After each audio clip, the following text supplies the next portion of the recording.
ಮತ್ತು ನಾವು ಅನೇಕ ದಿನಗಳಿಂದ ನಮ್ಮ ಕರ್ತನಾಗಿರುವಂತ ಯೇಸು ಕ್ರಿಸ್ತನ ದೈವತ್ವವನ್ನು, ವ್ಯಕ್ತಿತ್ವದಲ್ಲಿ ಕಾಣಿಸಿಕೊಂಡಿರುವಂತ ದೈವತ್ವವನ್ನು ನಾವು ಆಲೋಚನೆ ಮಾಡ್ತಾ ಬಂದಿದ್ದೇವೆ. ಮತ್ತೆ ಈ ಸಮಯದಲ್ಲಿ ಕೂಡ ದೇವರ ವಾಕ್ಯದಲ್ಲಿ ಆತನು ಶರೀರಧಾರಿಯಾಗಿದ್ದಾಗ ಆತನ ಶರೀರದಲ್ಲಿ ಇಲ್ಲ ವ್ಯಕ್ತಿತ್ವದಲ್ಲಿ ಕಂಡು ಬಂದಂತ ದೈವತ್ವದ ಬಗ್ಗೆ ನಾವು ಸ್ವಲ್ಪವಾಗಿ ಆಲೋಚನೆ ಮಾಡಿಕೊಳ್ಳೋಣ. ಅದಕ್ಕಾಗಿ ಮೊದಲು ನಾನು ದೇವರ ವಾಕ್ಯವನ್ನು ಓದ್ತೇನೆ. ಯೋಹಾನನು ಬರೆದಿರುವಂತ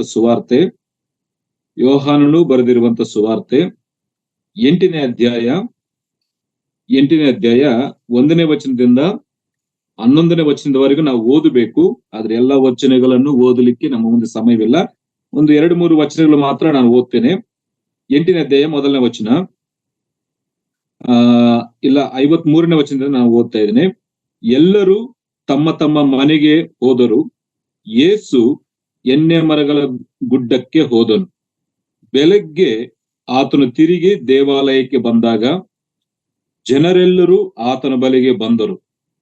ಆತನು ಕೂತುಕೊಂಡು ಅವರಿಗೆ ಉಪದೇಶ ಮಾಡುತ್ತಿರುವಲ್ಲಿ ಶಾಸ್ತ್ರಿಗಳು ಫರಿಸಾಯರು ವ್ಯಭಿಚಾರದಲ್ಲಿ ಸಿಕ್ಕಿದ್ದ ಒಬ್ಬ ಹೆಂಗಸನ್ನು ಆತನ ಬಳಿಗೆ ತಂದು ಆಕೆಯನ್ನು ನಡುವೆ ನಿಲ್ಲಿಸಿ, ಬೋಧಕನೇ, ಈ ಹೆಂಗಸು ವ್ಯಭಿಚಾರ ಮಾಡುತ್ತಿರುವಾಗಲೇ ಕೈಗೆ ಸಿಕ್ಕಿದಳು. ಇಂಥವರನ್ನು ಕಲ್ಲೆಸೆದು ಕೊಲ್ಲಬೇಕೆಂದು ಮೋಶೆಯು ಧರ್ಮಶಾಸ್ತ್ರದಲ್ಲಿ ನಮಗೆ ಅಪ್ಪಣೆ ಕೊಟ್ಟಿದ್ದಾನೆ. ಈಕೆಯ ವಿಷಯದಲ್ಲಿ ನೀನು ಏನು ಹೇಳುತ್ತಿ ಎಂದು ಆತನನ್ನು ಕೇಳಿದರು. ಮತ್ತೆ ಅದೇ ರೀತಿಯಾಗಿ 9ನೇ ವಚನ ಓದ್ತೀನಿ. ಆ ಮಾತನ್ನು ಕೇಳಿ 8ನೇ ವಚನ, ತಿರುಗಿ ಬೊಗ್ಗಿಕೊಂಡು ನೆಲದ ಮೇಲೆ ಬರೆಯುತ್ತಾ ಇದ್ದನು. ಆ ಮಾತನ್ನು ಕೇಳಿ ತಾವೇ ಪಾಪಿಗಳೆಂದು ಆ ಮನಸ್ಸಿನಲ್ಲಿ ತಿಳಿದುಕೊಂಡು ಹಿರಿಯರು ಮೊದಲುಕೊಂಡು ಕಿರಿಯರವರೆಗೂ ಒಬ್ಬರ ಹಿಂದೆ ಒಬ್ಬರು ಹೊರಗೆ ಹೋದರು. ಯೇಸು ಒಬ್ಬನೇ ಉಳಿದನು ಮತ್ತು ನಡುವೆ ನಿಂತಿದ್ದ ಹೆಂಗಸು ಅಲ್ಲೇ ಇದ್ದಳು. 11ನೇ ವಚನ, ಯೇಸು ಆಕೆಗೆ, ನಾನು ನಿನಗೆ ಶಿಕ್ಷೆ ವಿಧಿಸುವುದಿಲ್ಲ, ಹೋಗು, ಇನ್ನು ಮೇಲೆ ಪಾಪ ಮಾಡಬೇಡ ಎಂದು ಹೇಳಿದನು. ದೇವರು ಈ ವಾಕ್ಯಗಳನ್ನು ತನ್ನ ಆತ್ಮನ ಮೂಲಕವಾಗಿ ನಮ್ಮೆಲ್ಲರಿಗೆ ಆತನೇ ಆಶೀರ್ವದಿಸಿ ಅನುಗ್ರಹಿಸಿಕೊಡ್ಲಿ. ಪ್ರಿಯರೇ, ಈ ವಚನ ಭಾಗವನ್ನು ನಾವು ಅನೇಕ ಸಾರಿ ನಾವು ಓದಿಕೊಂಡಿದ್ದೇವೆ. 1ನೇ ವಚನದಿಂದ 11ನೇ ವಚನದವರೆಗೂ ವ್ಯಭಿಚಾರದಲ್ಲಿ ಸಿಕ್ಕಿಬಿದ್ದ ಒಬ್ಬ ಹೆಂಗಸನ್ನು, ಒಬ್ಬ ಸಹೋದರಿಯನ್ನು ಯೇಸು ಕ್ರಿಸ್ತನ ಮುಂದೆ ತಂದು ನಿಲ್ಲಿಸಿ ಆತನನ್ನು ಪರೀಕ್ಷಿಸುವುದಕ್ಕಾಗಿ ಇಲ್ಲ ಆತನ ಮೇಲೆ ತಪ್ಪು ಹೊರಿಸುವುದಕ್ಕಾಗಿ ಅವರು ಪ್ರಯತ್ನ ಮಾಡಿರುವಂಥದ್ದು. ಆ ಪ್ರಯತ್ನದಲ್ಲಿ ಅವರೇ ಪಾಪಿಗಳಂತೇಳಿ ತಿಳಿದುಕೊಂಡು ಅವರ ಮನಸ್ಸನ್ನು ಕಠಿಣ ಮಾಡಿಕೊಂಡು ಅಲ್ಲಿಂದ ಹೊರಟು ಹೋಗಿರುವಂಥದ್ದು. ಆಮೇಲೆ ಯೇಸು ಸ್ವಾಮಿ ಆ ಸಹೋದರಿಯನ್ನು ಕ್ಷಮಿಸಿ ಆಕೆಗೆ ಶಿಕ್ಷೆ ವಿಧಿಸದೆ ಆಕೆಯನ್ನು ಸಮಾಧಾನದೊಂದಿಗೆ ಕಲಿಸಿಕೊಟ್ಟಿರುವಂತಹ ಒಂದು ಸನ್ನಿವೇಶ ನಾವು ಈ ವಚನ ಭಾಗದಲ್ಲಿ ಓದಿದ್ದೇವೆ. ಇದು ನಮ್ಮೆಲ್ಲರಿಗೆ ಪರಿಚಯ ಇರುವಂತ ವಾಕ್ಯ ಭಾಗ. ಆದ್ರೆ ಈ 11 ವಚನಗಳನ್ನು ನಾವು ಭಾಗವಾಗಿ ವಿಭಾಗಿಸಿಕೊಂಡು ಯೇಸು ಕ್ರಿಸ್ತನ ದೈವತ್ವ ಮತ್ತು ಅದೇ ರೀತಿಯಾಗಿ ನಮ್ಮ ಆಧ್ಯಾತ್ಮಿಕ ಜೀವನಕ್ಕೆ ಬೇಕಾಗಿರುವಂತಹ ಆಲೋಚನೆಗಳನ್ನು ಕೂಡ ಪವಿತ್ರಾತ್ಮನ ಮೂಲಕವಾಗಿ ನಾವು ಕೇಳಿಸಿಕೊಳ್ಳೋಣ. ಆದ್ರೆ ಇದನ್ನು ನಾನು ಪ್ರಾರಂಭಿಸುವುದಕ್ಕಿಂತ ಮುಂಚಿತವಾಗಿ ಮತ್ತೊಂದು ವಿಷಯ ಏನಂತಂದ್ರೆ, ಒಬ್ಬ ಮನುಷ್ಯನ ಜೀವನದಲ್ಲಿ ಪರೀಕ್ಷೆ ಅನ್ನುವಂಥದ್ದು ಅದು ತುಂಬಾ ಪ್ರಮುಖವಾದದ್ದು, ಅದು ಪ್ರಾಮುಖ್ಯವೇ. ಒಬ್ಬ ವ್ಯಕ್ತಿಯ ಜೀವನದಲ್ಲಿ ಪರೀಕ್ಷೆ ಅನ್ನುವಂಥದ್ದು ಇರಬೇಕು. ಪರೀಕ್ಷೆ ಇದ್ದಾಗಲೇ ಅವನು ಪ್ರಯೋಜಕನಾಗ್ತಾನೆ, ಅವನು ಅಭಿವೃದ್ಧಿ ಹೊಂದಲಿಕ್ಕೆ ಕಾರಣವಾಗ್ತದೆ. ಪರೀಕ್ಷೆ ಅನ್ನುವಂಥದ್ದು ಅದು ಒಳ್ಳೆಯದೇ. ಪ್ರತಿ ವ್ಯಕ್ತಿಯ ಜೀವನದಲ್ಲಿ ಪರೀಕ್ಷೆ ಇರಬೇಕು. ಆದರೆ ಎಂತ ಪರಿಸ್ಥಿತಿಗಳಲ್ಲಿ ನಾವು ಪರೀಕ್ಷಿಸಲ್ಪಡಬೇಕು, ಯಾವ ರೀತಿಯಲ್ಲಿ ಪರೀಕ್ಷಿಸಲ್ಪಡಬೇಕು ಅನ್ನುವಂಥದ್ದು ಪ್ರಾಮುಖ್ಯ. ಒಬ್ಬೊಬ್ಬರದು ಒಂದೊಂದು ರೀತಿಯಾದಂತಹ ಅನುಭವಗಳಿಂದ ಪರೀಕ್ಷೆಗೆ ಒಳಗಾಗಿ ಅವರು ಜೀವಿಸ್ತಾ ಇರುವಂತದ್ದು ನಾವು ಲೋಕದಲ್ಲಿ ಗಮನಿಸ್ತೇವೆ. ಆದ್ರೆ ನಾನು ಜನರಲ್ ಆಗಿ ಹೇಳಲಿಕ್ಕೆ ಇಷ್ಟಪಟ್ಟಿದ್ದಂತ ಒಂದು ವಿಷಯ, ಒಬ್ಬ ವ್ಯಕ್ತಿ ಒಂದು ವಿಷಯವನ್ನು ಪರೀಕ್ಷಿಸಿ ಅದರಲ್ಲಿದ್ದಂತ ಸತ್ಯವನ್ನು ಕೈಕೊಂಡು ಸತ್ಯವನ್ನು ಸ್ವೀಕರಿಸುವುದಾದರೆ ಅವನ ಜೀವನವು ಮಾರ್ಪಾಟಾಗ್ತದೆ, ಅವನ ಜೀವನವು ಬದಲಾವಣೆ ಆಗ್ತದೆ. ಒಬ್ಬ ವ್ಯಕ್ತಿ ಒಂದು ವಿಷಯವನ್ನು ಇಲ್ಲ ಒಂದು ಅಂಶವನ್ನು ಪರೀಕ್ಷಿಸಿ ಅದರಲ್ಲಿ ಯಾವುದು ಒಳ್ಳೆಯದು, ಯಾವುದು ಕೆಟ್ಟದ್ದು, ಯಾವುದು ಸತ್ಯ, ಯಾವುದು ಅಸತ್ಯ ಅಂತೇಳಿ ಪರೀಕ್ಷಿಸಿ ಸತ್ಯವನ್ನು ಕೈ ಹಿಡಿದಾಗ, ಇಲ್ಲ ಒಳ್ಳೆಯದನ್ನು ಕೈ ಹಿಡಿಯುವಾಗ ಅವನ ಜೀವನವು ಮಾರ್ಪಾಟಾಗ್ತದೆ. ಅವನ ಜೀವನದಲ್ಲಿ ಎಷ್ಟೋ ಪ್ರಯೋಜನವೂ ಕೂಡ ಆಗ್ತದೆ ಅಂತೇಳಿ ನಾವು ಗಮನಿಸ್ತೇವೆ. ಅದಕ್ಕಾಗಿ ವ್ಯಕ್ತಿಯ ಜೀವನದಲ್ಲಿ ಪರೀಕ್ಷೆ ಅನ್ನುವಂಥದ್ದು ಅದು ಪ್ರಾಮುಖ್ಯವೇ. ಆದ್ರೆ ನಾನು ಇಲ್ಲಿ ಒಂದು 3 ವಿಷಯ ಹೇಳ್ತೇನೆ. ಈ ಪರೀಕ್ಷೆ ಅನ್ನುವಂಥದ್ದು ಎಲ್ಲರೂ ಪರೀಕ್ಷಿಸಲ್ಪಡ್ತಾ ಇದ್ದೇವೆ. ಆ ಪರೀಕ್ಷೆಯಿಂದ ಪ್ರತಿಫಲವನ್ನು ಕೂಡ ನಾವು ಪಡ್ಕೊಳ್ತಾ ಇದ್ದೇವೆ. ಆದ್ರೆ ಅನೇಕ ಜನರು ಆ ದೇವರನ್ನು ಪರೀಕ್ಷಿಸುವಂಥದ್ದು ನಾವು ನೋಡ್ತೇವೆ. ದೇವರನ್ನು ಪರೀಕ್ಷಿಸುವಂಥದ್ದು ಅಷ್ಟು ಒಳ್ಳೆಯದಲ್ಲ. ದೇವರನ್ನು ಪರೀಕ್ಷಿಸುವಂಥದ್ದು ನಮ್ಮ ಜೀವನಕ್ಕೆ ಒಳ್ಳೆಯದಲ್ಲ. ಯಾಕಂತಂದ್ರೆ ಅದು ಸೈತಾನದ ಕೆಲಸ. ದೇವರನ್ನು ಪರೀಕ್ಷಿಸುವಂಥದ್ದು ಸೈತಾನನ ಕೆಲಸ, ಅದು ಪಾಪದ ಕೆಲಸ ಅಂತೇಳಿ ದೇವರ ವಾಕ್ಯ ಭಾಗದಲ್ಲಿ ಗಮನಿಸ್ತೇವೆ. ದೇವರನ್ನು ಪರೀಕ್ಷಿಸಬಾರದು, ಅದು ಸೈತಾನನ ಕೆಲಸ, ಅದು ಪಾಪದ ಕೆಲಸ, ಅದು ಅವಿಶ್ವಾಸಿಗಳು ಮಾಡುವಂತ ಕೆಲಸ.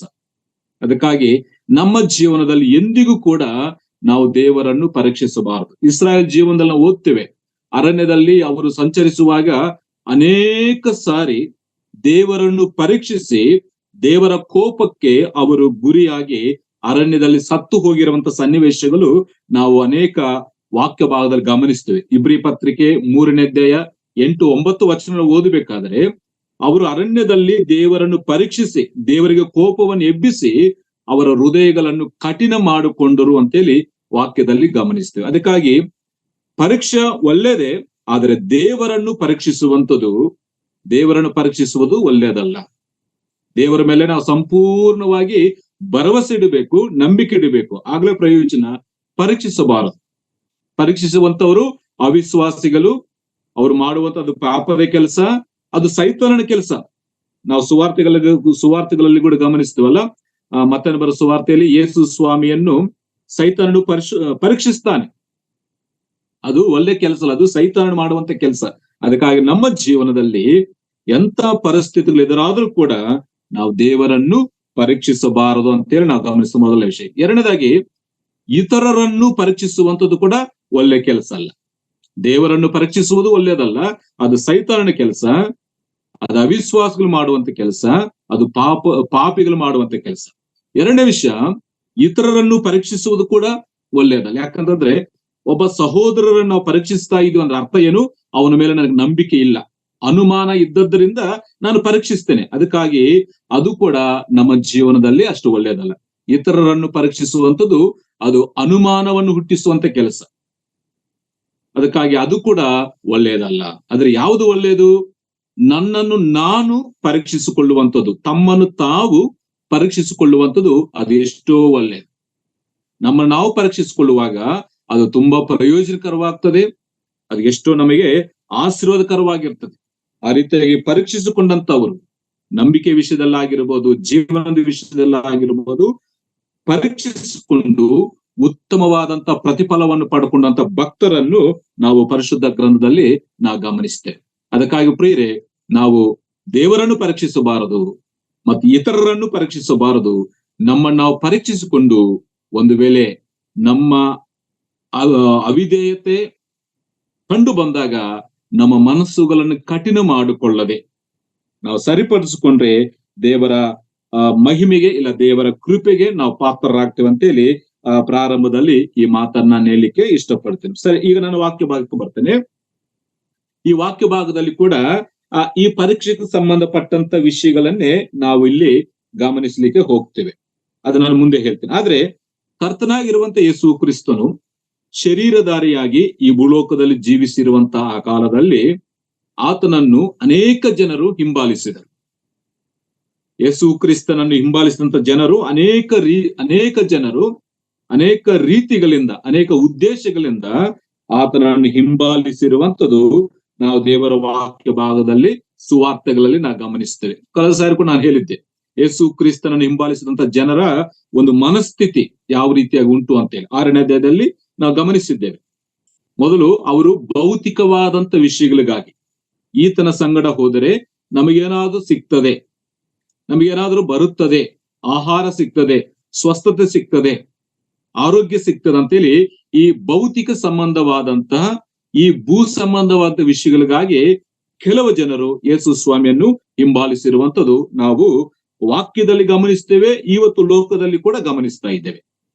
ಆಗಿನ ಕಾಲದಲ್ಲಿ ಆ ಜನರು ಮಾತ್ರವಲ್ಲ, ಇವತ್ತು ಕೂಡ ಹಿಂಬಾಲಿಸುವಂತ ಜನರು ಯೇಸು ಕ್ರಿಸ್ತನನ್ನು ಕೇವಲ ಭೌತಿಕವಾದಂತ ವಿಷಯಗಳಿಗಾಗಿ, ಶಾರೀರಿಕವಾದಂತ ವಿಷಯಗಳಿಗಾಗಿ ಹಿಂಬಾಲಿಸುವಂತವರು ಅನೇಕ ಜನರಿದ್ದಾರೆ.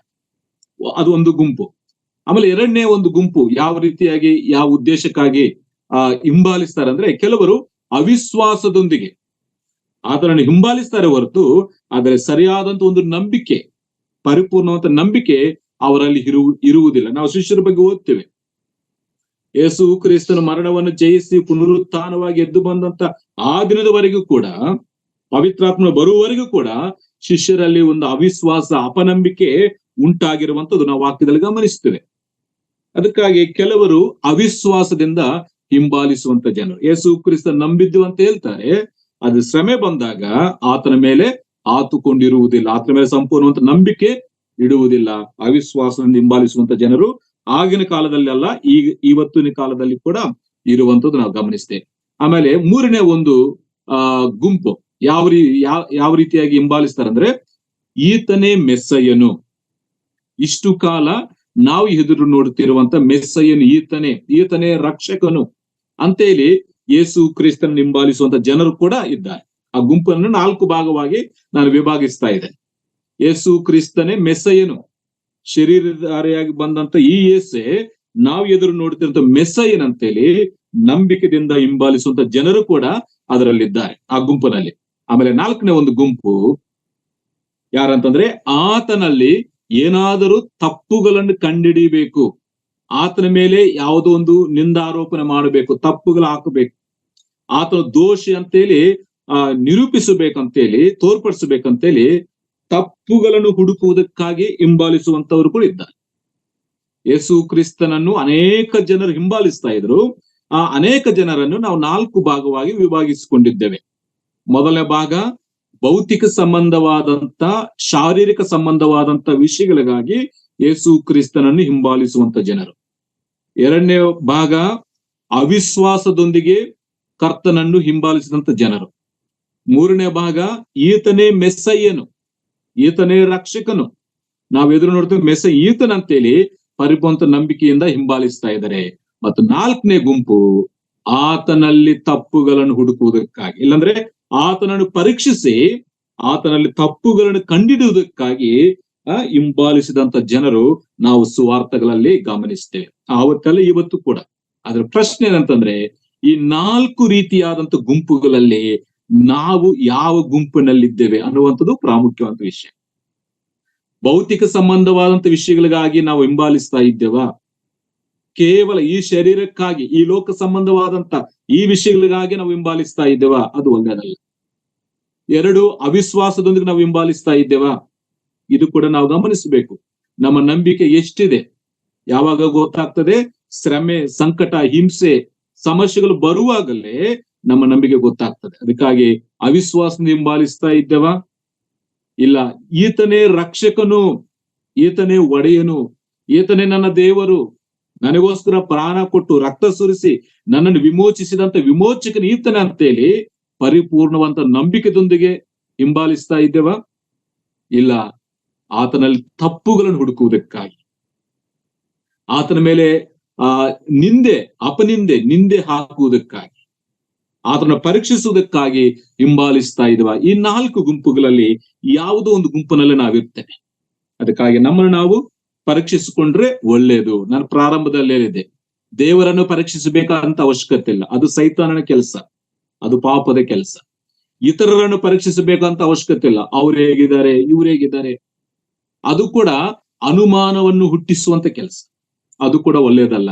ನಮ್ಮನ್ನು ನಾವೇ ಪರೀಕ್ಷಿಸಿಕೊಳ್ಳುವಾಗ ಅದು ನಮಗೆ ಪ್ರಯೋಜನವಾಗ್ತದೆ, ಅದು ನಮಗೆ ಎಷ್ಟು ಆಶೀರ್ವಾದಕ್ಕೆ ಕಾರಣವಾಗ್ತದೆ ಅಂತೇಳಿ ಈ ವಾಕ್ಯ ಭಾಗದಿಂದ ನಾವು ಗಮನಿಸ್ತೇವೆ. ಸರಿ, ಈಗ ನಾವು ಓದಿರುವಂತ ವಾಕ್ಯ ಭಾಗಕ್ಕೆ ಬರೋಣ. ನಾವು ಓದಿರುವಂತ ಈ ವಾಕ್ಯ ಭಾಗದಲ್ಲಿ ಇಲ್ಲಿ ಕರ್ತನಾಗಿರುವಂತ ಯೇಸು ಕ್ರಿಸ್ತನ ಒಂದು ದೈವತ್ವವನ್ನು ನಾವು ಆಲೋಚನೆ ಮಾಡ್ತೇವೆ.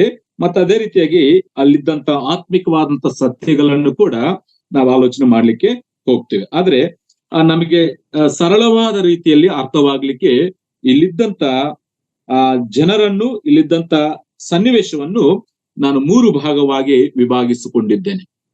ಇಲ್ಲಿದ್ದಂತ ಜನರನ್ನು ಮೊದಲು ಕರ್ತನಾಗಿರುವಂತ ಯೇಸು ಕ್ರಿಸ್ತನು ನಮಗೆ ಕಾಣಿಸ್ಕೊಳ್ತಾನೆ. 2, ವ್ಯಭಿಚಾರದಲ್ಲಿ ಹಿಡಿಯಲ್ಪಟ್ಟಂತಹ ಸಹೋದರಿ ನಮಗೆ ಕಾಣಿಸ್ಕೊಳ್ತಾಳೆ. ಮತ್ತೆ ಅದೇ ರೀತಿಯಾಗಿ ಶಾಸ್ತ್ರಿಗಳು, ಪರಿಸಯರು ಅವರು ಕೂಡ ನಮಗೆ 3 ರೀತಿಯಾದಂತ ಜನರನ್ನು ಈ ವಾಕ್ಯ ಭಾಗದಲ್ಲಿ ಗಮನಿಸ್ತೇವೆ. 1-11 ವಚನಗಳಲ್ಲಿ ಪ್ರಾಮುಖ್ಯವಾದಂತ 3 ವ್ಯಕ್ತಿತ್ವಗಳು ಇರುವಂತ ಜನರು, 3 ವ್ಯಕ್ತಿತ್ವಗಳಿರುವಂತ ಜನರು, ಇಲ್ಲ 3 ಸತ್ಯಗಳನ್ನು ಆ ಜನರ ವ್ಯಕ್ತಿತ್ವದಿಂದ ನಾವು ಗಮನಿಸಲಿಕ್ಕೆ ಹೋಗ್ತೇವೆ. ಅದಕ್ಕಾಗಿ ಮೊದಲು ವ್ಯಭಿಚಾರದಲ್ಲಿ ಇಡಲ್ಪಟ್ಟಂತ ಸ್ತ್ರೀ, ಈಕೆ ತುಂಬಾ ಬಲಹೀನಳಾಗಿದ್ದಾಳೆ. ಯಾರು ಸಹಾಯವಿಲ್ಲದೆ ಒಂದು ಅನಾಥ ಸ್ತ್ರೀ ಆಗಿರ್ಬೋದು. ಯಾಕಂತಂದ್ರೆ ಆಕೆ ವಿಷಯದಲ್ಲಿ ನಾನು ಮುಂದೆ ಹೇಳ್ತೇನೆ. ಆಕೆ ಸಪೋರ್ಟ್ ಆಗಿ ಆಕೆ ಸಂಗಡ ಯಾರು ಬಂದಿರಲಿಲ್ಲ. ಅದಕ್ಕಾಗಿ ಒಂದು ಬಡ ವಿಧಿವೆ ಆಗಿರ್ಬೋದು, ಇಲ್ಲ ಹೊಟ್ಟೆಪಾಠಗಾಗಿ ಆ ಕೆಲಸ ಮಾಡ್ತಿರ್ಬೋದು. ಅದಕ್ಕಾಗಿ ಬಲಹೀನವಾದಂತ, ಯಾರು ಇಲ್ಲದಂತ ಬಲಹೀನವಾದಂತ ಸಹೋದರಿ ಅಂತೇಳಿ ನಾನು ಇಲ್ಲಿ ಹೇಳಲಿಕ್ಕೆ ಇಷ್ಟಪಡ್ತೇನೆ. ಇದರಲ್ಲಿ ನಾವು ಆತ್ಮಿಕವಾದಂತ ಪಾಠವನ್ನು ನಾವು ಗಮನಿಸ್ತೇವೆ. 2ನೇದಾಗಿ ಅಲ್ಲಿ ಯಾರು ಕಾಣಿಸ್ಕೊಳ್ತಾರೆ? ಶಾಸ್ತ್ರಿಗಳು, ಪರಿಸಯರು ಕಾಣಿಸ್ಕೊಳ್ಳುವಂತ ನಾವು ನೋಡ್ತೇವೆ. ಇವ್ರು ಯಾರಂತಂದ್ರೆ, ಇವರಿಗೆ ನಾವು ಏನು ಆಲೋಚನೆ ಮಾಡ್ತೀವಿ ಅಂದ್ರೆ, ಇವರು ತಾವೇ ಪರಿಶುದ್ಧರು ಅಂತ ಹೇಳಿಕೊಂಡು ಪಾಪದಲ್ಲಿ ಜೀವಿಸುವಂತವ್ರು.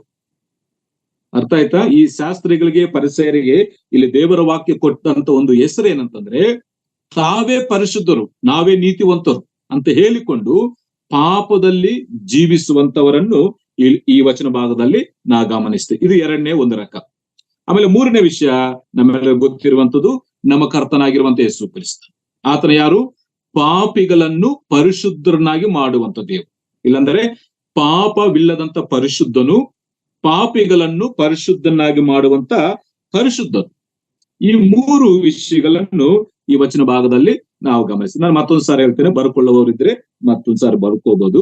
ಇಲ್ಲಿ 3 ರೀತಿಯಾದಂತ ಜನರನ್ನು, ಒಂದು ವ್ಯಭಿಚಾರದಲ್ಲಿ ಇಡಲ್ಪಟ್ಟಂತ ಸ್ತ್ರೀಗೆ ದೇವರ ವಾಕ್ಯ ಕೊಟ್ಟಂತ ಹೆಸರು ಏನಂತಂದ್ರೆ, ಯಾರು ಇಲ್ಲದಂತ ಬಲಹೀನವಾದಂತ ಸ್ತ್ರೀ ಅಂತೇಳಿ. 2ನೇದು ಶಾಸ್ತ್ರಿ ಪರಿಸಯರಿಗೆ ದೇವರ ವಾಕ್ಯ ಕೊಟ್ಟಂತ ಹೆಸರು, ತಾವು ಪರಿಶುದ್ಧರು ಅಂತ ಹೇಳಿಕೊಂಡು ಪಾಪದಲ್ಲಿ ಜೀವಿಸುವಂತವ್ರು. ಇವ್ರ ಬಗ್ಗೆ ನಾವು ಮುಂದೆ ಆಲೋಚನೆ ಮಾಡ್ತೀವಿ. ಇವತ್ತು ಆಲೋಚನೆ ಮಾಡ್ಲಿಕ್ಕಾಗಲ್ಲ, ಒಂದೊಂದು ವಿಷಯವಾಗಿ ಆಲೋಚನೆ ಮಾಡ್ತೀವಿ. 3, ನಮ್ಮ ಕರ್ತನಾಗಿರುವಂತ ಯೇಸು ಕ್ರಿಸ್ತನು. ಈತನ ಯಾರಂದ್ರೆ ಪಾಪವಿಲ್ಲದಂತ ಪರಿಶುದ್ಧನು, ಪಾಪಿಗಳನ್ನು ಪರಿಶುದ್ಧರನ್ನಾಗಿ ಮಾಡುವಂತ ದೇವರು. ಈ 3 ವಿಷಯಗಳನ್ನು ಈ ವಚನ ಭಾಗದಲ್ಲಿ ನಾವು ಗಮನಿಸಲಿಕ್ಕೆ ಹೋಗ್ತೀವಿ. ಆದ್ರೆ ಈಗ ಮೊದಲನೇ ವಿಷಯವಾಗಿ ನಾನು ಯಾವುದನ್ನು ಆಲೋಚನೆ ಮಾಡ್ಲಿಕ್ಕೆ ಅಂದ್ರೆ, ಈ ಶಾಸ್ತ್ರಿ ಪರಿಸಯರ ಬಗ್ಗೆ ನಾವು ಆಲೋಚನೆ ಮಾಡ್ತೇವೆ. ಆಮೇಲೆ ಸ್ತ್ರೀಯ ಬಗ್ಗೆ ಆಲೋಚನೆ ಮಾಡ್ತೇವೆ.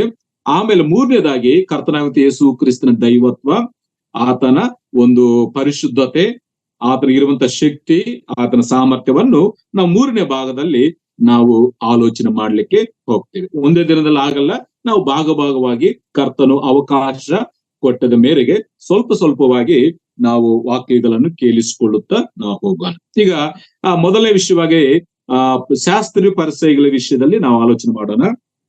ಅದಕ್ಕೆ ದೇವರ ವಾಕ್ಯ ಕೊಟ್ಟಂತ ಹೆಸರೇನು? ತಾವು ಪರಿಶುದ್ಧರಂತ ಹೇಳಿಕೊಂಡು ಪಾಪದಲ್ಲಿ ಜೀವಿಸುವಂತವರು. ಇವರು ಇತರರಲ್ಲಿ ಇದ್ದಂತ ಬಲಹೀನತೆಗಳನ್ನು ನೋಡುವಂತವರು, ಇಲ್ಲಂದ್ರೆ ಇತರರನ್ನು ಪರೀಕ್ಷಿಸುವಂತವರೇ ಹೊರತು ತಮ್ಮನ್ನು ತಾವು ಪರೀಕ್ಷಿಸಿಕೊಳ್ಳುವವರಲ್ಲ. ಮತ್ತೊಂದು ಹೆಸರು ಹೇಳ್ಬೇಕಾದ್ರೆ, ಮೊದಲು ಅವರು ಪರಿಶುದ್ಧರಂತ ಹೇಳ್ಕೊಳ್ತಾರೆ. ನಾವೇ ನೀತಿವಂತರು, ನಾವೇ ಧರ್ಮಶಾಸ್ತ್ರವನ್ನು ಪಾಲನೆ ಮಾಡುವಂತವ್ರು, ಧರ್ಮಶಾಸ್ತ್ರ ಇರುವಂತ ಎಲ್ಲಾ ವಿಷಯಗಳನ್ನು ನಾವು ಅನುಸರಿಸುವಂತವ್ರು ಹೇಳಿಕೊಂಡು ಅದರಲ್ಲಿದ್ದಂತ ಯಾವ ವಿಷಯಗಳನ್ನು ಕೂಡ ಅವರು ಅನುಸರಿಸುವುದಿಲ್ಲ. ತಾವೇ ನೀತಿವಂತರ ಹೇಳ್ಕೊಳ್ತಾರೆ, ಆದ್ರೆ ನೀತಿಯ ವಿಷಯದಲ್ಲಿ ಕಾರ್ಯಗಳನ್ನು ಮಾಡುವುದಿಲ್ಲ. ತಾವು ಪರಿಶುದ್ಧರಂತ ಹೇಳ್ಕೊಳ್ತಾರೆ, ಆ ಪರಿಶುದ್ಧಕ್ಕೆ ತಕ್ಕ ಹಾಗೆ ಕಾರ್ಯಗಳು ಮಾಡುವುದಿಲ್ಲ. ಬದಲಾಗಿ ಏನ್ ಮಾಡ್ತಾರೆ ಅಂದ್ರೆ, ಇತರರನ್ನು ಪರೀಕ್ಷಿಸಲಿಕ್ಕೆ ಅವರು ಪ್ರಯತ್ನ ಮಾಡ್ತಾರೆ. ಇತರರನ್ನು ಪರೀಕ್ಷಿಸಿ ಅವರನ್ನು ತಪ್ಪಿದಸ್ಥರನ್ನಾಗಿ ಮಾಡಬೇಕು, ಅವರು ಸರಿ ಇಲ್ಲ ಅಂತ ಹೇಳಿ ತೋರ್ಪಡಿಸುವುದಕ್ಕಾಗಿ ಅವರು ಪ್ರಯತ್ನ ಮಾಡುವಂತವ್ರಾಗಿ. ಅದಕ್ಕಾಗಿ ಈ ಪರಿಸರ ಬಗ್ಗೆ ಒಂದು 3 ವಿಷಯ ನಾನು ಹೇಳಲಿಕ್ಕೆ ಇಷ್ಟಪಡ್ತೇನೆ. 3 ವಿಷಯ, ಆಮೇಲೆ ನಾನು ಈ ವಿಷಯಕ್ಕೆ ಬರ್ತೇನೆ. ಈ ಪರಿಸರ ಅಂತಂದ್ರೆ ತಮ್ಮ ಜೀವನದಲ್ಲಿ ಅವರು ಮಾಡಬೇಕಾದಂತ ಕಾರ್ಯಗಳನ್ನು ಮಾಡದೆ ಬೇರೊಬ್ಬರನ್ನು ಪರೀಕ್ಷಿಸುವುದಕ್ಕಾಗಿ ಪ್ರಯತ್ನಿಸುವಂತವರು ಇವರು. ಯಾರು ಈ ಪರಿಸಯರು? ಅವರ ಜೀವನದಲ್ಲಿ ಅವರು ಮಾಡಬೇಕಾದಂತ ಕಾರ್ಯಗಳನ್ನು ಮಾಡದೆ ಮತ್ತೊಬ್ಬರನ್ನು ಪರೀಕ್ಷಿಸಲಿಕ್ಕೆ ಪ್ರಯತ್ನ ಮಾಡುವಂತವರು. ಇದು ಒಳ್ಳೆ ಕೆಲಸ ಅಲ್ಲ ಅಂತೇಳಿ ನಾವು ಮೊದಲು ನೋಡಿದ್ದೇವೆ. 2, ಅವರು ತಮ್ಮ ಸ್ಥಿತಿಯನ್ನು ಗ್ರಹಿಸಿಕೊಳ್ಳದೆ ತಾವೆಂತವರಾಗಿದ್ದೇವೆ, ತಾವೇನಾಗಿದ್ದೇವೆ ಅಂತೇಳಿ ತಮ್ಮ ಸ್ಥಿತಿಯನ್ನು ಗ್ರಹಿಸಿಕೊಳ್ಳದೆ ಮತ್ತೊಬ್ಬರ ಮೇಲೆ ತಪ್ಪು ಹೊರಿಸಲಿಕ್ಕೆ ಪ್ರಯತ್ನ ಮಾಡುವಂತವ್ರು. ಯಾರು? ಈ ಶಾಸ್ತ್ರಿಗಳು, ಪರಿಸಯರು. ಮತ್ತು 3ನೇದಾಗಿ, ಭಕ್ತಿಯ ವೇಷದಲ್ಲಿ ಪರಿಶುದ್ಧರು ಅಂತ ಹೇಳಿಕೊಳ್ಳುತ್ತಾ ಪಾಪದಲ್ಲಿ ಜೀವಿಸುವಂತವ್ರು. ಯಾರಿವರು? ಭಕ್ತಿಯ ವೇಷದಲ್ಲಿ ಇದ್ದುಕೊಂಡು ತಾವೇ ಪರಿಶುದ್ಧರು ಅಂತ ಹೇಳಿಕೊಂಡು ಪಾಪದಲ್ಲಿ ಜೀವಿಸುವಂತವ್ರು. ಅಂತವರ ಬಗ್ಗೆ ಇಲ್ಲಿ 8ನೇ ಅಧ್ಯಾಯದಲ್ಲಿ ನಾವು ಆಲೋಚನೆ ಮಾಡ್ಲಿಕ್ಕೆ ಹೋಗ್ತೇವೆ. ಆದ್ರೆ ಇಲ್ಲಿ ಈ 8ನೇ ಅಧ್ಯಾಯದಲ್ಲಿ ಇವ್ರೇನ್ ಮಾಡ್ತಾರೆ ಅಂದ್ರೆ, ಕರ್ತನಾಗಿರುವಂತ ಯೇಸು ಕ್ರಿಸ್ತನನ್ನೇ ಪರೀಕ್ಷಿಸುವುದಕ್ಕಾಗಿ, ಕನ್ನಡ ಭಾಷೆಯಲ್ಲಿ ಆ ಪರೀಕ್ಷೆ ಎಂಬ ಪದವಿಲ್ಲ, ಆದ್ರೆ ಇಂಗ್ಲಿಷ್ ಭಾಷೆನಲ್ಲಿ ಮತ್ತು ಆ ಪದ ಇದೆ. ಆತನನ್ನು ಪರೀಕ್ಷಿಸುವುದಕ್ಕಾಗಿ, ಆತನಲ್ಲಿ ತಪ್ಪು ಹುಡುಕುವುದಕ್ಕಾಗಿ, ಕಂಡುಹಿಡಿಯುವುದಕ್ಕಾಗಿ ಅವರು ಬಂದರು ಅಂತೇಳಿ. ವಾಸ್ತವಿಕವಾಗಿ ಆ ಸ್ತ್ರೀಯನ್ನು ಹಿಡಿಕೊಂಡು ಬರುವುದಕ್ಕೆ ಕೂಡ ಕಾರಣ ಆಕೆಯನ್ನು ಶಿಕ್ಷಿಸಬೇಕಂತಲ್ಲ, ಮತ್ತಿನ್ನೊಂದು ವಾಕ್ಯದ ಮೇಲೆ, ಧರ್ಮಶಾಸ್ತ್ರದ ಮೇಲೆ ಅವರಿಗೆ ಪ್ರೀತಿ ಇದೆಯಂತ ಅಲ್ಲ. ಯಾರ ಮೇಲೆ? ಈತನ ಮೇಲೆ ತಪ್ಪು ಹೊರಿಸಬೇಕು. ಯಾಕೆ? ಕರ್ತನಾಗಿರುವಂತ ಯೇಸು ಕ್ರಿಸ್ತನ ಮೇಲೆ. ಆತನ ಉಪದೇಶವನ್ನು ಅನೇಕ ಜನ ಕೇಳ್ತಾ ಇದ್ದಾರೆ, ಆತನಿಂದ ಅನೇಕ ಜನ ಹೋಗ್ತಾ ಇದ್ದಾರೆ. ಅದಕ್ಕಾಗಿ ವಾಕ್ಯದ ಮುಖಾಂತರ ಈತನಲ್ಲಿ ಯಾವುದಾದ್ರೂ ಒಂದು ತಪ್ಪು ಕಂಡುಹಿಡಿಯಬೇಕು, ಜನರ ಮುಂದೆ ಈತನನ್ನು ದೋಷಿಯಾಗಿ ನಿಲ್ಲಿಸಬೇಕಂತೇಳಿ ಅವರು ಪ್ರಯತ್ನ ಮಾಡಿ ಬಂದಿರುವಂತವ್ರಂತೇಳಿ ಈ ವಾಕ್ಯ ಭಾಗದಲ್ಲಿ ನಾವು ಗಮನಿಸ್ತಾ ಇದ್ದೀವಿ. ಇಲ್ಲಿ ನಾವು ಓದಬೇಕಾದ್ರೆ ಮೊದಲನೇ ವಿಷಯ, ಇವರು ಯೇಸು ಕ್ರಿಸ್ತನ ಮೇಲೆ ತಪ್ಪು ಹೊರಿಸುವುದಕ್ಕಾಗಿ ಅವರು ಬಂದಿದ್ದಾರೆ. ಯಾವುದರಿಂದ? ವಾಕ್ಯವನ್ನಿಟ್ಟುಕೊಂಡು. ಅರ್ಥ ಆಯ್ತಾ? ಧರ್ಮಶಾಸ್ತ್ರವನ್ನು ಇಟ್ಟುಕೊಂಡು ಯೇಸು ಕ್ರಿಸ್ತನ ಮೇಲೆ ತಪ್ಪು ಹೊರಿಸುವುದಕ್ಕಾಗಿ. ಆದಿಕಾಂಡ ಮತ್ತಾಯನ ಬರೆದ ಸುವಾರ್ತೆ 4ನೇ ಅಧ್ಯಾಯದಲ್ಲಿ ಅಲ್ಲಿ ಸೈತಾನ್ ಕೂಡ ಏನ್ ಮಾಡ್ತಾನೆ? ಆ ವಾಕ್ಯವನ್ನು ಇಟ್ಕೊಂಡು ಯೇಸು ಸ್ವಾಮಿಯನ್ನು ಪರೀಕ್ಷಿಸುವುದಕ್ಕಾಗಿ ಬರ್ತಾನೆ. ದೇವರ ವಾಕ್ಯದಲ್ಲಿ ಈಗ ಬರೆಯಲ್ಪಟ್ಟಿದೆಯಲ್ಲ ಅಂತೆ. ಆದ್ರೆ ದೇವರು ಅಲ್ಲಿ ಸೈತಾನನ್ನು ಸೋಲಿಸಿರುವಂತದ್ದು ನಾವು ಮತ್ತಾಯನ ಬರೆದ ಸುವಾರ್ತೆ 4ನೇ ಅಧ್ಯಾಯದಲ್ಲಿ ಓದ್ತೇವೆ. ಆದ್ರೆ ಇಲ್ಲಿದ್ದಂತೆ ಈ ಪರಿಸಯರು ಕೂಡ ಕರ್ತನಾಗಿರುವಂತ ಯೇಸು ಕ್ರಿಸ್ತನ ಮೇಲೆ ತಪ್ಪು ಹೊರಿಸುವುದಕ್ಕಾಗಿ ಆಕೆಯನ್ನು ಅಲ್ಲಿಗೆ ಕರೆಕೊಂಡು ಬಂದಿರುವಂತದ್ದು, ನಡುವೆ ನಿಲ್ಲಿಸಿರುವಂತದ್ದು ಈ ವಚನ ಭಾಗದಲ್ಲಿ ನಾವು ಗಮನಿಸ್ತೇವೆ. ಕಾರಣ ಅವರು ವಾಕ್ಯವನ್ನು ಅನುಸರಿಸಬೇಕಂತೇಳಿ ಅವರು ಕರ್ಕೊಂಡು ಬಂದಿಲ್ಲ. ವಾಕ್ಯ ಸತ್ಯ ಅಂತೇಳಿ ತೋರ್ಪಡಿಸುವುದಕ್ಕಾಗಿ ಕರ್ಕೊಂಡು ಬಂದಿಲ್ಲ. ಮೇನ್ ಅವ್ರ ಉದ್ದೇಶ ಏನಂತಂದ್ರೆ ಈತನ ಮೇಲೆ ತಪ್ಪು ಹೊರಿಸಬೇಕು, ಈ ಕರ್ತನಾಗಿರುವಂತ ಯೇಸು ಕ್ರಿಸ್ತನ ಮೇಲೆ ತಪ್ಪು ಹೊರಿಸಬೇಕಂತೇಳಿ ಆಕೆಯನ್ನು ಕರ್ಕೊಂಡು ಬಂದಿರುವಂತದ್ದು ವಚನ ಭಾಗದಲ್ಲಿ ನಾವು ಅದನ್ನು 3ರಿಂದ 6 ವಚನಗಳಲ್ಲಿ ನಾವು ಓದ್ತೇವೆ. 3ನೇ ವಚನ ನೋಡಿ, ಆತನು ಕೂತುಕೊಂಡು ಅವರಿಗೆ ಉಪದೇಶ ಮಾಡುತ್ತಿರುವಲ್ಲಿ ಶಾಸ್ತ್ರಿಗಳು, ಪರಿಸಯರು ವ್ಯಭಿಚಾರದಲ್ಲಿ ಸಿಕ್ಕಿದ ಒಬ್ಬ ಹೆಂಗಸನ್ನು ಆತನ ಬಳಿಗೆ ತಂದು ಆಕೆಯನ್ನು ನಡುವೆ ನಿಲ್ಲಿಸಿ, ಬೋಧಕನೇ, ಈ ಹೆಂಗಸು ವ್ಯಭಿಚಾರ ಮಾಡುತ್ತಿರುವಾಗಲೇ ಕೈಗೆ ಸಿಕ್ಕಿದಳು. ಇಂಥವರನ್ನು ಕಲ್ಲೆಸೆದುಕೊಳ್ಳಬೇಕೆಂದು ಮೋಶೆಯು ಧರ್ಮಶಾಸ್ತ್ರದಲ್ಲಿ ನಮಗೆ ಅಪ್ಪಣೆ ಕೊಟ್ಟಿದ್ದಾನೆ. ಈಕೆ ವಿಷಯದಲ್ಲಿ ನೀನು ಏನು ಹೇಳುತ್ತಿ ಎಂದು ಆತನನ್ನು ಕೇಳಿದ. ನೋಡ್ರಿ, ದೇವರ ವಾಕ್ಯವನ್ನು ಇಟ್ಕೊಂಡು ಅವರು ಆತನನ್ನು ಪರೀಕ್ಷಿಸುವುದಕ್ಕಾಗಿ ಈಕೆಯ ವಿಷಯದಲ್ಲಿ ನೀನೇನು ಹೇಳುತ್ತಿ? ಒಂದು ವೇಳೆ ಈಕೆಯನ್ನು ಶಿಕ್ಷಿಸಬೇಕು ಅಂತ ಹೇಳಿದರೆ ಈತನ ಕೃಪಾ ಸತ್ಯ ಸಂಪೂರ್ಣನಲ್ಲ. ಈಕೆ ತಪ್ಪು ಮಾಡಿದ ಈಕೆ ಕಲ್ಲಿಂದ ಒಡೆದು ಸಾಯಿಸ ಅಂತ ಹೇಳಿದ್ರೆ ಈತನು ಕೃಪಾ ಸತ್ಯ ಸಂಪೂರ್ಣ ಆಗ್ಲಿಕ್ಕೆ ಸಾಧ್ಯವಿಲ್ಲ. ಒಂದು ವೇಳೆ ಆಕೆಯನ್ನು ಹಾಗೆ ಕ್ಷಮಿಸಿ ಬಿಟ್ಟಿದ್ರೆ ಈತನು ಧರ್ಮಶಾಸ್ತ್ರವನ್ನು ಮೀರಿ ನಡೆದಿದ್ದಾನೆ, ಈತನ ದೇವರು ಕೊಟ್ಟಂತ ಧರ್ಮಶಾಸ್ತ್ರವನ್ನು ಈತನು ಅನುಸರಿಸ್ತಾ ಇಲ್ಲ ಅಂತೇಳಿ ಆತನಲ್ಲಿ ತಪ್ಪು ಹುಡುಕುವುದಕ್ಕಾಗಿ, ಆತನ ತಪ್ಪು ಕಂಡುಕೊಳ್ಳುವುದಕ್ಕಾಗಿ ಅವರು ಬಂದಿರುವಂತದ್ದು ವಾಕ್ಯ ಭಾಗದಲ್ಲಿ ನಾವು ಗಮನಿಸ್ತೇವೆ. ಇವತ್ತು ಕೂಡ ಲೋಕದಲ್ಲಿ ಅನೇಕ ಜನರು ದೇವರ ವಾಕ್ಯಗಳನ್ನ ಹಿಡ್ಕೊಂಡು ದೇವರನ್ನು ಪರೀಕ್ಷಿಸುವಂತವ್ರು ಎಷ್ಟೋ ಜನರಿದ್ದಾರೆ. ಇದು ಒಳ್ಳೆಯದಲ್ಲ, ಇದು ಸೈತಾನನ ಕೆಲಸ. ಪ್ರಾರಂಭದಿಂದಲೂ ಕೂಡ ಸೈತಾನ ಮಾಡಿರುವಂತ ಕೆಲಸ ದೇವರನ್ನು ಪರೀಕ್ಷಿಸುವುದು. ಆದ್ರೆ ಕರ್ತನಾಗಿರುವಂತ ಯೇಸು ಕ್ರಿಸ್ತನು ಅಲ್ಲಿ ತನ್ನ ದೈವತ್ವವನ್ನು ತೋರ್ಪಡಿಸಿದ್ದಾನೆ. ಕರ್ತನಾಗಿರುವಂತ ಯೇಸು ಕ್ರಿಸ್ತನು ಅವರಿಗೆ ಕೊಟ್ಟಂತ ಉತ್ತರದಲ್ಲಿ ಅವರು ಮೌನವಾಗಿ ಹೊರಟು ಹೋಗಿರುವಂತದ್ದು ವಾಕ್ಯ ಭಾಗದಲ್ಲಿ ನಾವು ಗಮನಿಸ್ತೇವೆ. ಮೊದಲು ಯೇಸು ಕ್ರಿಸ್ತನ ಮೇಲೆ ತಪ್ಪು ಹೊರಿಸುವುದಕ್ಕಾಗಿ ಆ ಸಹೋದರನ ಕರ್ಕೊಂಡು ಬಂದರು. ಧರ್ಮಶಾಸ್ತ್ರದಿಂದ ಈಕೆಯನ್ನು ಶಿಕ್ಷಿಸಬೇಕಂತೇಳಿ ಆತನ ಹತ್ರ ಕೇಳಿಕೊಂಡ್ರು. 6ನೇ ವಾಕ್ಯ ನೋಡ್ರಿ, ಆತನ ಮೇಲೆ ತಪ್ಪು ಹೊರಿಸುವುದಕ್ಕೆ ಏನಾದರೂ ಒಂದು ನಿಮಿತ್ತ ಬೇಕಾಗಿದ್ದರಿಂದ ಈತನು ಏನನ್ನುತ್ತಾನೋ ನೋಡೋಣ ಎಂದು ಹಾಗೆ ಕೇಳಿದರು. ಆದರೆ ಯೇಸು ಬೊಗ್ಗಿಕೊಂಡು ಬೆರಳಿನಿಂದ ನೆಲದ ಮೇಲೆ ಬರೀತಾ ಇದ್ದನು.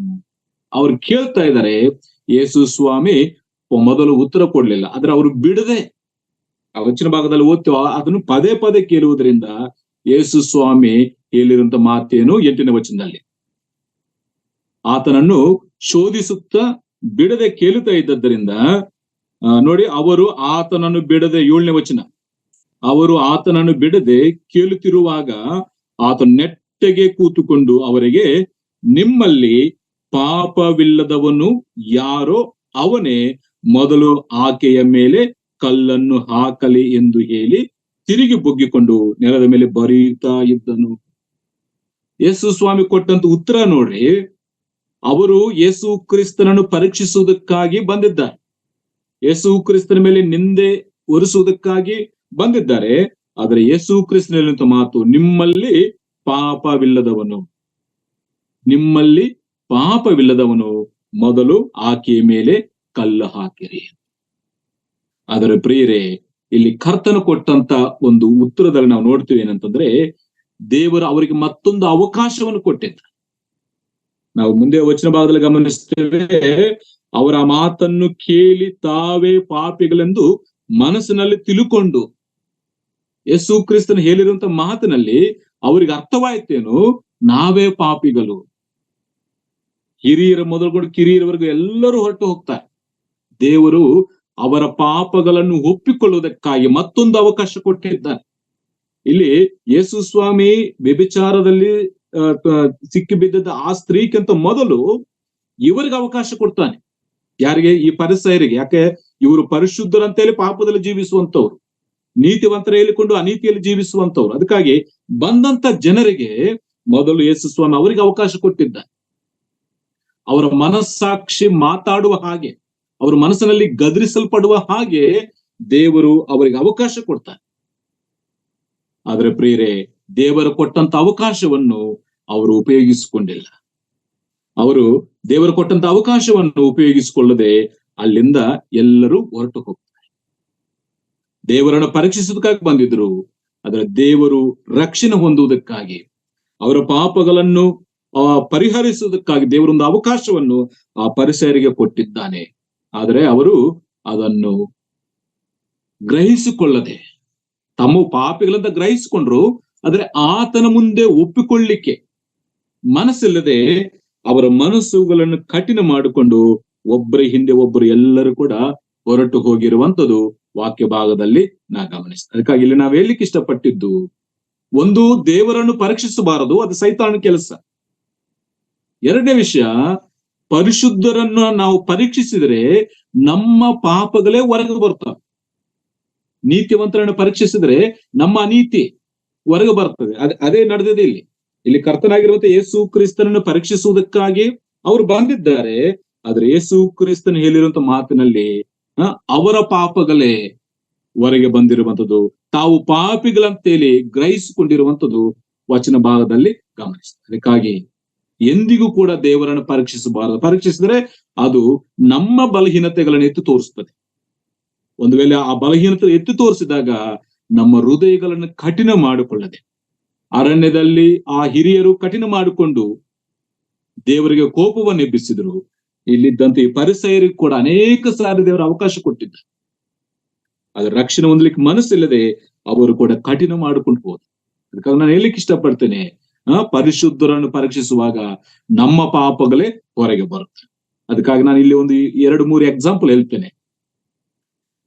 ಆಕಾಶದ ಮೇಲೆ ಹುಗಿಲಿದರೆ ಆ ಹುಗುಲು ನಮ್ಮ ಮುಖದ ಮೇಲೆ ಬರುತ್ತಂತೆ. ಈ ಪರಿಸರಕ್ಕೆ ಆಗಿರುವಂತ ಪರಿಸ್ಥಿತಿ ಅದೇ ಆಗಿದೆ. ಆಕಾಶದ ಮೇಲೆ ಹುಗಿಲಿಕ್ಕೆ ಹೋದ್ರೆ, ಪರಿಶುದ್ಧವಾದ ದೇವರ ಮೇಲೆ ತಪ್ಪು ಕಂಡಿಡ್ಲಿಕ್ಕೆ ಹೋದರೆ ಅವರ ಪಾಪಗಳವರೆಗೆ ಬಂದು. ಮತ್ತಿನ್ನೊಂದು, ಯಾವನು ತೋಡಿರುವಂತ ಗುಂಡಿಯಲ್ಲಿ ಅವನೇ ಬೀಳ್ತಾನಂತೆ. ಇಲ್ಲಿದ ಅಕ್ಷಾರ್ಥವಾಗಿ ನೆರವೇರ್ತಾರೆ. ಅವ್ರು ಯೇಸು ಕ್ರಿಸ್ತನಲ್ಲಿ ತಪ್ಪುಗಳನ್ನು ಹುಡುಕುವುದಕ್ಕೆ ಬಂದಿದ್ರು, ಆದ್ರೆ ಈಗ ಅವರೇ ಆ ಗುಂಡಿಯಲ್ಲಿ ಬಿದ್ದಿರುವಂತದ್ದು ವಾಕ್ಯ ಭಾಗದಲ್ಲಿ ನಾವು ಗಮನಿಸ್ತೇವೆ. ಮತ್ತಿನ್ನೊಂದು, ನಮ್ಮ ಕಣ್ಣಿನಲ್ಲಿದ್ದಂತ ಆ ತೊಲವನ್ನಿಟ್ಟುಕೊಂಡು ಬೇರೊಬ್ಬನ ಕಣ್ಣಿನಲ್ಲಿದ್ದ ರವಿಯನ್ನು ನೋಡಬಾರದು. ಇದು ಪರಿಸರ ಜೀವನದಲ್ಲಿ ಅವರಲ್ಲಿ ಎಷ್ಟೋ ಬಲಹೀನತೆ ಇದೆ, ಅವರಲ್ಲಿ ಪಾಪವು ಅಡಕವಾಗಿದೆ. ಅದು ದೇವರ ವಾಕ್ಯವು ಅದನ್ನು ಎಚ್ಚರಿಸಿದ್ರು ಕೂಡ ಅವರ ಮನಸ್ಸಾಕ್ಷಿನಲ್ಲಿ ಅವರೇ ತಿಳ್ಕೊಳ್ತಾರೆ. 9ನೇ ವಚನದಲ್ಲಿ, ಆ ಮಾತನ್ನು ಕೇಳಿ ತಾವೇ ಪಾಪಿಗಳೆಂದು ಮನಸ್ಸಿನಲ್ಲಿ ತಿಳ್ಕೊಂಡು, ಅವ್ರಿಗೆ ಅರ್ಥವಾಯ್ತು ನಾವು ಪಾಪಿಗಳಂತೆ, ಈಕೆಯನ್ನು ಶಿಕ್ಷಿಸಲಿಕ್ಕೆ ನಮಗೆ ಯಾವ ಯೋಗ್ಯತೆ ಇಲ್ಲ, ಯಾಕೆ ನಾವೇ ಪಾಪದಲ್ಲಿದ್ದೇವೆ ಅಂತೇಳಿ ಅವ್ರಿಗೆ ಅರ್ಥವಾಗಿದ್ರು ಕೂಡ ತಿಳ್ಕೊಂಡು ಹಿರಿಯರು ಮೊದಲುಕೊಂಡು ಕಿರಿಯರವರೆಗೂ ಒಬ್ಬರ ಹಿಂದೆ ಒಬ್ಬರು ಹೊರಗೆ ಹೋದರು. ಯೇಸು ಒಬ್ಬನೇ ಉಳಿದನು. ಅದರ ಅರ್ಥ, ಆತನಲ್ಲಿ ಮಾತ್ರ ಪಾಪವಿಲ್ಲ. ಇಡೀ ಎಲ್ಲರಲ್ಲಿ ಪಾಪ ಇದೆ. ಈ ಲೋಕದಲ್ಲಿ ಮಾನವ ಜನ್ಮದಲ್ಲಿ ಹುಟ್ಟುವಂತ ಪ್ರತಿಯೊಬ್ಬರಲ್ಲಿ ಪಾಪ ಅಡಕವಾಗಿದೆ. ನಮ್ಮ ನರಗಳಲ್ಲಿ ಪಾಪವಿದೆ. ನಮ್ಮ ಸ್ವಭಾವ ಪಾಪದ ಸ್ವಭಾವ. ಆದ್ರೆ ದೇವರ ವಾಕ್ಯವು ನಮ್ಮನ್ನು ಎಚ್ಚರಿಸುವಾಗ ನಾವು ಒಪ್ಪಿಕೊಳ್ಳುವಂಥದ್ದು ಅದು ಒಳ್ಳೆಯದು. ಯೇಸು ಒಬ್ಬನೇ ಉಳಿದಂದ್ರ ಅರ್ಥ ಆತನು ಪಾಪ ಬೀಳದಂತ ಪರಿಶುದ್ಧ. ನಾವು ಮುಂದೆ ಆ ವಿಷಯಗಳು ಹೇಳ್ತೇನೆ. ಇಲ್ಲಿ ಪರಿಸರ ಬಗ್ಗೆ ನಾವು ಆಲೋಚನೆ ಮಾಡ್ತಾ ಇದ್ವಿ. ಪರಿಸರು ಯೇಸು ಕ್ರಿಸ್ತನ ಪರೀಕ್ಷಿಸಲು ಬಂದರು, ಅವರ ಪಾಪಗಳೇ ಹೊರಗೆ ಬಂದು ಮನಸ್ಸಾಕ್ಷಿಯಿಂದ ಗದರಿಸಲ್ಪಟ್ಟಿದ್ದಾರೆ. ವಾಕ್ಯವು ಅವರ ನಿಜ ಸ್ಥಿತಿ ಅವರಿಗೆ ತೋರಿಸಿದೆ. ಯೇಸು ಕ್ರಿಸ್ತನ ಮಾತು ಅವರ ನಿಜ ಸ್ಥಿತಿಯನ್ನು ತೋರಿಸಿದಾಗ ಅವರು ಒಪ್ಪಿಕೊಳ್ಳದೆ ಅವರಲ್ಲಿಂದ ತಮ್ಮ ಮನಸ್ಸನ್ನು ಕಠಿಣ ಮಾಡಿಕೊಂಡು ಅವರು ಹೊರಟು ಹೋಗ್ತಾರೆ.